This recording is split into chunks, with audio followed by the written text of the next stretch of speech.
Brothers and sisters, friends and family, thank you so much for gathering together as we can sit and chit-chat about the laws, statutes, and commandments of our Creator. My voice is a little raspy today. Life in the jungle gets a little bit wild, so it sounds like I've been living on about 8 packs of cigarettes a day for the last 15 years, and that is absolutely not true. But my voice certainly sounds like it. So forgive me for my raspy voice. We will call it a deeper baritone. And I'll try to make it through this. Because these are very important conversations and these are very important things that we are able to discuss. And as much as there's those of you out there who find value to the words I'm reading, I myself find far more value in sitting here and reading them and having to understand them to a point that I can discuss them and we can talk about them. And so I learn more as I am doing this with you all. My armor gets a little better. My spear gets a little bit sharper. And I want to start us off right here with something that's just a really amazing verse. And it's the verse that is at the top of Yah Scriptures and the Google app. And this comes out of Deuteronomy. And the very first thing that we learn is that our Elohim is one. And inside of a principle of what they call in the educational world of biblical hermeneutics is that when we learn something at the beginning of the book, that is what it is throughout the end of the book. It doesn't change unless there is a change physically told by us somehow that our Creator has told us, and we don't have this.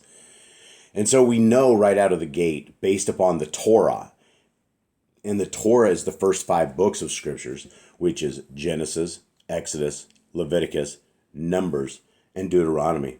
And we learn inside of those amazing, beautiful things. And we learn right here that our Creator's one.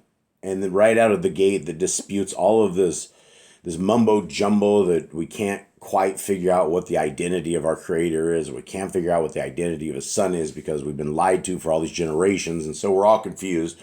So everybody's praying to the wrong individual. Well, our Creator is one. There's no other. And what He tells us here is that we need to love Him with all of our heart, with all of our being, and with all of our might. And that's something very strong. If we love somebody with all of our heart, with all of our being, with all of our might, can we say for sure that we would simply stand in front of a bullet and take a bullet for somebody that we love with all that? That we would rush into a house that's burning and be burned as well to make sure that our loved ones could possibly get out of such a situation? That's the things that all of us would do. When we have a parent and what our parent says is wise and our parent is trying to help us, and we take his words of good morals and we decide that they're not good for us, can we say that we love our parent with all our heart, with all our mind? Can we say that we love anything with all our heart, with all our mind, if we don't obey the ways that they tell us to go? Now, we've been blessed with a Creator who has not just simply created humanity and thrown us all into a mosh pit and to see who could come out alive. He put us down here and He gave us a set of good instructions. And these good instructions are things that we've been lied to most all our lives, that people have said they're dead, they're on the cross, therefore the people of God, a different people. And in reality, none of that is true. They are for us for all times and for all generations and for all peoples, for everybody. And so the words of our Creator are found in the first 5 books of Scriptures. Continuing on, our Moshe from the mouth, the hand of our Creator says, and these words, the Torah, which I am commanding you today, shall be in your heart. The words of the first 5 books, right? These are something that if we're talking about discounting anything, if we're talking about nailing anything to the cross, if we're talking about any of this, then everything that we're hearing right here is mute. It's just moot. It doesn't matter. It doesn't exist. But It does. And these are very important words, because these words which I am commanding you today shall be in your heart, and you shall impress them upon your children, and shall speak of them when you sit in your house, and when you walk by the way, and when you lie down, and when you rise up, and shall bind them as a sign on your hand, and they shall be as frontlets between your eyes, and you shall write them on the doorposts of your house and on your gates. What are we talking about, folks? We're talking about these laws right here. These laws, statutes, and commands that our Creator has given to us that are great, that are wonderful, that are the greatest things ever, and we've abandoned them. But when we come back to them, when we see the power of these Torah commands, when we wrap them into our hearts, minds, and souls, when we put them as frontlets between our eyes, then we are looking to the kingdom. And again, the lies have come that, oh, these laws are bondage. This is so hard to keep. We can't keep these. Nobody can keep the laws. If we break one, we break them all, so we just shouldn't even try. That is the actual things the Christians will say. They say this because we were all programmed, right? We were completely programmed. And when you get out of what can only be called, when you look back at it, some sort of a cult that is believing something that doesn't exist if you want to weigh it according to the scriptures. The scriptures from the first page to the end of the page are all about obedience. It's all about our Creator saying, I have created you. I have made you in a beautiful fashion. I have fashioned a beautiful brain on you, and little phalanges you can move around and articulate and move your feet and walk and balance and not just fall to the ground. I have made you in such a fashion, and I'm going to give you a design guide and a technical manual. And I'm going to call it the Torah. And I'm going to say, if you will walk in this Torah, if you will walk in this, you will be my child, and I will be your Elohim. And so when we are understanding that this is a covenant path, that there isn't just a set of guidelines, but there is a promise that our Creator has said that He will take care of us and that He will walk with us, and that this life is temporary. And for those of us in Torah, a lot of us, we're not fighting for life. A lot of us, when it's over, it's over. We don't care, because we understand what eternity is going to be like and what eternity is compared to these lands that we are being tested in right now. Right before you guys, you're looking at I'm still saying, the greatest English translation of scriptures that has been produced, and produced at a very, very low price. And the low price is even so low that we are able to give one full scriptures into our brothers and sisters in chains when you guys get a Yah Scriptures. This is a large book, guys. 6.5 pounds is roughly what we're looking at on its weight. It is a big, bulky Bible. It is large print for those of you with vision problems, or those of you who really want to read scriptures. And it is a wonderful, wonderful read. It is simply amazing, and it has the name of our Creator, that instead of the pagan name God, which has been thrown in there for generations, which is just a surtitle. It also has the name of the Son of the Most High. And His name is Yahushua. And there were no J's in Hebrew. There was no J sound. And so the name of our Creator's Son was not that. And so, guys, we are going to be going into Yah Scriptures right now, and we are going to be reading the wonderful words of our Messiah, of our salvation, of our Word made flesh. And it's a beautiful thing. When you hear the things of hope that our Messiah says, it's great.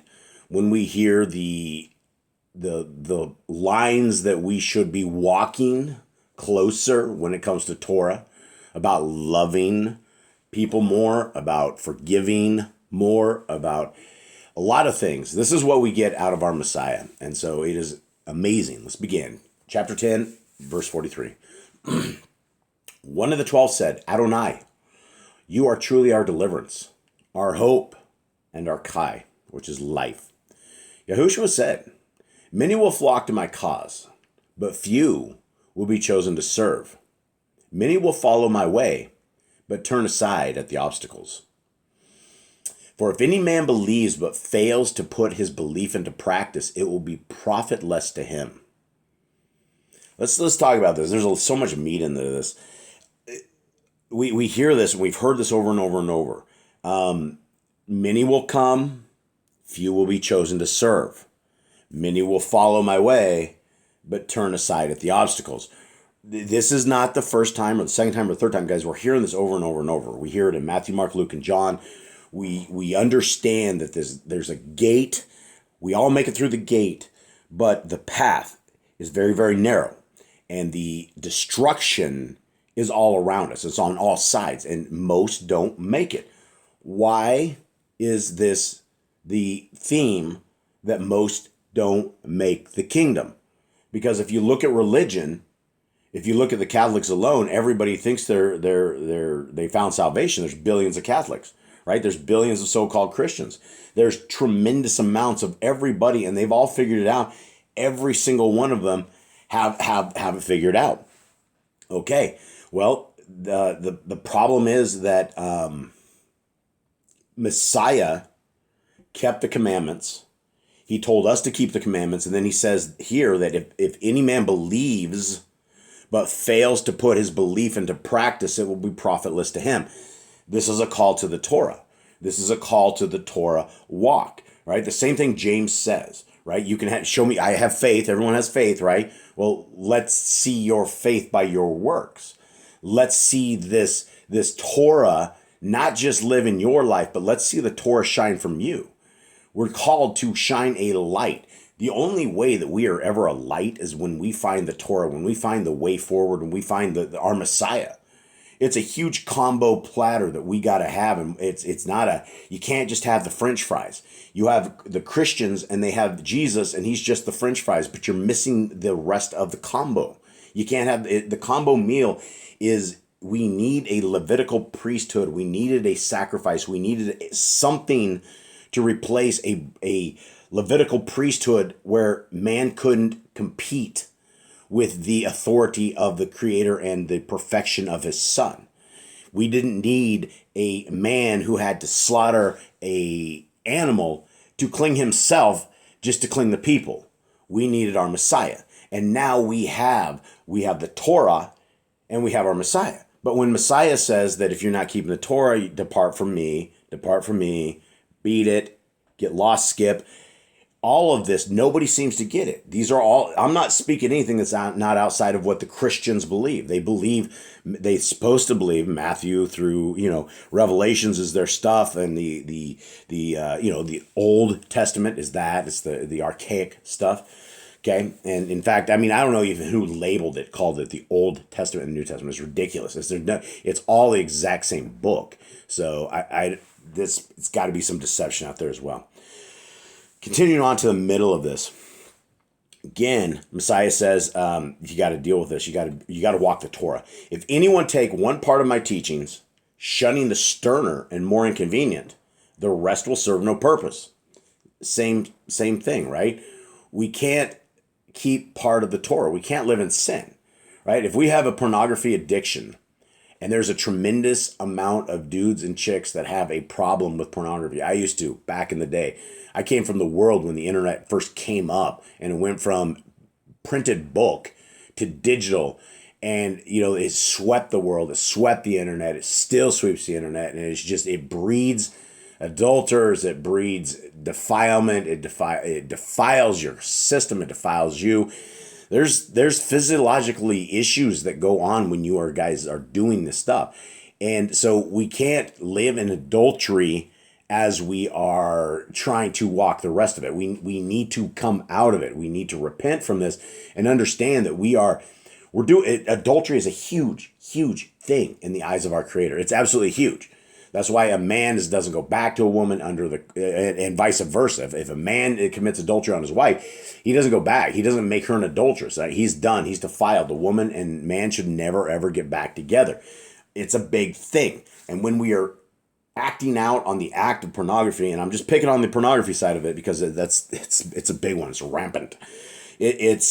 we're making the people in the videos and the print, we're making them even more adulterers, that they will have more issues on Judgment Day, and it'll be the same for you. You're making your wives, or they're becoming adulterers as well. Continuing on, for it is in the nature of men to accept the easy path and turn aside from the harder one. But there is something in each which tells him this is wrong. Everyone has a spark within which, fanned by the wind of dedication, will kindle the flame of glory. This is kind of an answer of why do some people get it and some people will never, ever, ever get it. Messiah clears it up. It's the nature of men to accept the easy path and turn aside from the harder one, right? Christianity is when it comes down to a sternness of morality and morals, Christianity is very, very lawless. They do not put a tremendous amount of effort on any sort of laws whatsoever, even the Ten Commandments. The Ten Commandments are just some good ideas that you got Moses on the Mount Sinai. But we don't understand that it's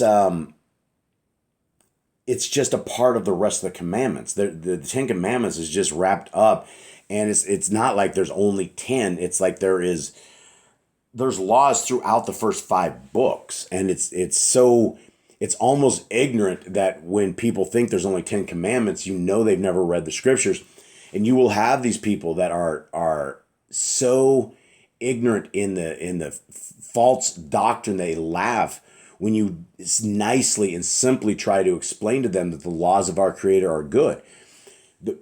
I don't have any other words except a religion is some sort of a cult. It is mind control, and it is, as Messiah says, it's easy to accept the path and turn aside from the harder one. But there's something in each which tells him this is wrong. Okay.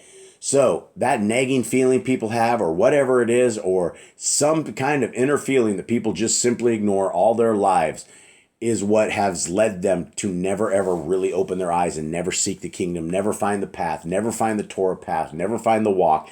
They found the Jesus, and the Jesus saves everybody, and Jesus wants to save you, he wants to save me, and that's the way it is. And then we're going to be raptured. You don't have to go through any tribulation. It's just like a 7 years of this and that. And we're it's like they read all these things as prophecy when they don't even read the entire scripture. So they don't even know what they're actually reading. It's madness. So we know that everybody has something inside of them that tells them they need to start going this way. And how? How does it go? Well, everyone has a spark within which, fanned by the wind of dedication, will kindle the flame of glory. What is the wind of dedication? Well, you got to pick up your scriptures, right? You're not going to get this. I mean, it's hard. You have all of these YouTube channels, and most of them are deceivers. Even the people in the Torah-based community, they're all a bunch of greedy saps that sit there and turn on their monetization and just rip and strip every last dime out of every one of the people watching. And imagine this, guys, that I am so greedy that I would want to send you guys the ads that come up, the nudity, the sickness, the girls with no clothes on shaking their rears. That's the kind of stuff that I'm sitting there just trying to wander through YouTube, and this is the stuff I am seeing.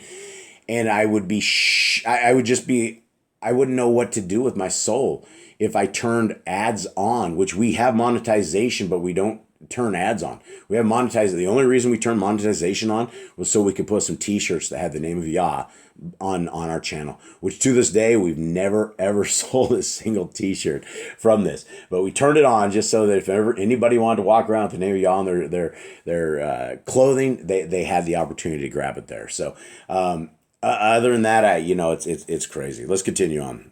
I don't mean to get in the weeds, guys. Here we are. 45. One of the 12 said, "Shall we confine our mission to the Yahudim?" Yahushua replied, "Enlightenment is the inheritance of all men. Carry the message to all the 70 nations of the earth." This is huge, right? This is our Messiah talking about the message. Now, what is the message? Well, the message is there's a way forward. This is the same message that I would like to give all of you guys today. Genesis, Exodus, Leviticus, Numbers, and Deuteronomy is literally the guidepost, the guide stone, the bricks, the cable guide system that will never ever fail you. That is the basis of everything that we have and everything that when the kingdom comes, we will know. We will be keeping Shabbats in the kingdom. We will be keeping the appointed times. We'll be keeping all of the festivals. We'll be doing this, and we'll be doing it with joy. It's going to be a big party. All of these appointed times that nobody's keeping right now, this stuff is all going to happen in the kingdom to come.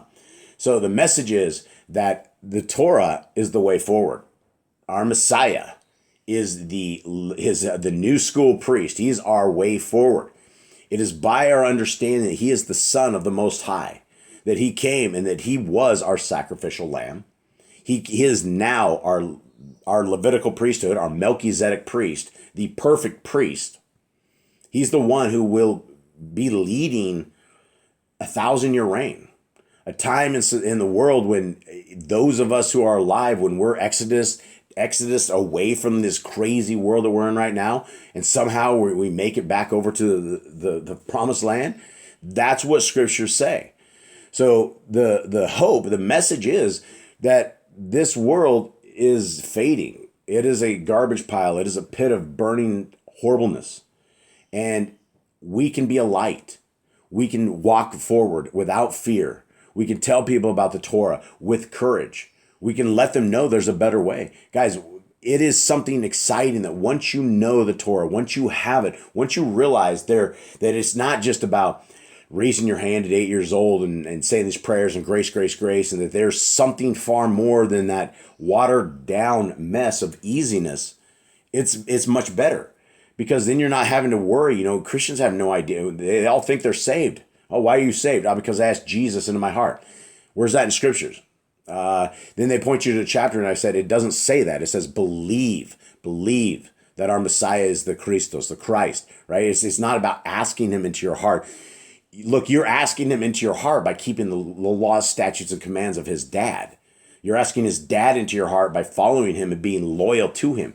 Asking whatever the asking in the heart is simply applying it to your life and making it part of your life, loving it, giving it everything you have, right? Go for the gusto. There's not a lot of Torah keepers, so it's really cool and really unique to actually be one in a wicked, wicked world that doesn't care. Continuing on. The last part of that verse is, let's tell everybody, right? 70 nations, bring it on. 46. Another ask. Should we take it to the young and to the old as well? For the thoughts of the young change with every wind, while the old are like seasoned timber, into which it is difficult to drive a nail. Yahushua said, teach each according to his understanding and capacity. And yes, that is it, right? That is why our Messiah talked in parables, why we've been schooled in parables. We understand that we can tell people, and we understand that sometimes seed is thrown upon rocky ground and it can't take root. Sometimes the sun burns it up, but sometimes one of these seeds hits the ground and it goes. But we're not the ones to judge where it's going to go, who it's going to do. Back to that other verse where it talks about that little inner being that says, hey, we're going the wrong way, or we shouldn't be doing this, or something. That little conscience that our Messiah says that all of us have, that's what we're trying to plant that seed for, because there could be something in the people's lives. It could be a tragedy. It could be a horrible, horrible thing. And they think back to like, why? And then they just, the winds of despair hit them, and then the thought process hits, and they're like, wow, you know what? Let's look into this. Let's start reading scriptures and see what it says. So we're to take it. Take it to everybody who can understand this. 48, and we're actually going to make it through this chapter. We made it through 10, guys. Yay. Okay, with my raspy voice, say it. Okay, Yahushua then said, always treat those you meet as you would have them treat you. Wow, it's a golden rule, right? Do unto others as you would have them do unto you. Act toward others as you would have them act towards you. The golden rule repeated by our Messiah. For this is the essence of the Torah. All right, we need to discuss this. I think it's very important. I think it's important stuff for me, stuff that I can make me better, right? As we meet, treat them as we want to be treated. That's a big thing, right? Because when we run into, say, homeless people in the streets, right? A lot of us have a hard time interacting with the broken or the busted. And there is a certain aspect of human communication where you're willing to open up your heart and you're willing just to say hi and give them a verbal, hey, you're in existence. How are you? How's your day? How's everything? Yeah, I know you're down here on the ground with a sign in your hand. How are you? What's up? Right? Those are times and moments that I have often found, especially when I was in North America. I was always finding those alongside the road, grabbing them, taking them to a McDonald's and feeding them. I always had a lot of fun taking others and helping out. And so this applies to everything in life. And we're going to run into these people that are grim, that are obstinate, that are not nice to be around. And it's a challenge a lot of times, at least for me, to be in society, to be in an environment. There's just so many different attitudes. And that's the power of human perception, is that we're able to perceive a lot of things that are untold. And we have to put our love light on. We have to put our heart out there. We have to put for the message of the kingdom to ever go through, it's going to have to be by acts of kindness, by those who are busted and broken and really, really in the dirt piles, and us helping them out. And that is one of the biggest blessings I think I've gotten to have on Yah Scriptures, is the ability to hang with men and women who literally have an expiration date on their lives, that are living day to day, month to month, week to week, wondering if they are going to be on the news for the next execution.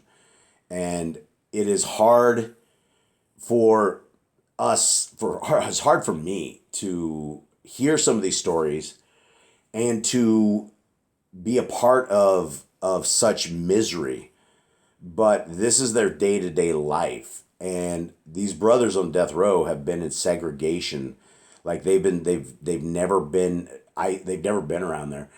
I did our first podcast interview yesterday with my brother Charles Mamu. And I asked him when was the last time he shook someone's hand. He said 1998. I'm like, wow, holy moly. But then he goes, I got to tell you a story, though, because in 2003, his mother had come to visit him. And he refused her. And a female guard, he was in there crying or just, in despair. He didn't want to see his mother. The female guard, and you're not allowed to have any interaction whatsoever. She was talking to him at the cell. She ordered the door to be open. He commanded, he walked out, and she gave him a hug. And he said she gave him a hug. She told him to go back in the cell, get cleaned up, and go see his mother. And he did. And she got fired for that. And so that story is all coming out on Behind the Bars, which is a new YouTube channel that we're starting simply so I can get some of these stories of the stuff that's coming out. So I got brothers calling me. We're recording the calls. We're putting them out. And there's stuff that it's just really, really in the darkness stuff. But I'm giving you this example because this is the way that I was able to find the broken, and a way that I am able to give my heart, mind, and soul and the love of our Creator and the love of the Father to the people who are literally going to be jammed full of juice and killed right before my eyes. And so it is something that is it is hard to do, but there's a mission field for everyone, right? You guys can pick up the homeless guys. You guys can pick anybody. You guys can grab 25, 35-cent cheeseburgers and stick them in a bag. I don't even know if they have 35-cent cheeseburgers. Is there any deals anymore? I'm from the old days. You guys go find some deals on some little hamburger jam and stick them in a bag and go drop them off at the local tent, or go grab them off at somebody and tell them a little bit about the Torah. Tell them about the love of our Creator, and find some friends, find some people. Continuing on, 49. When Yahushua had given these instructions to the emissaries, the disciples, they left. And Yahushua went with 4 talmidim to carry the message to other towns.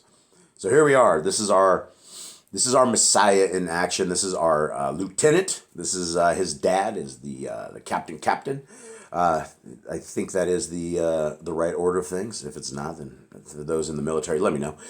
But this is it, right? We have the instructions. All of us have the instructions. These are not just for these dudes in this time. These stories have been preserved for all of us so that we have the understanding of what our Messiah wanted for them back then and what he wants for us right now.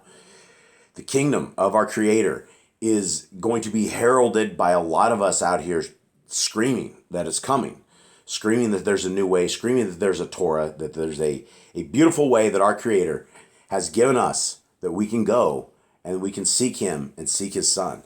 And so, guys, with that, I hope you guys have a wonderful day. I hope you guys got something out of this. Sorry for being long-winded. Much love to y'all. I'm out.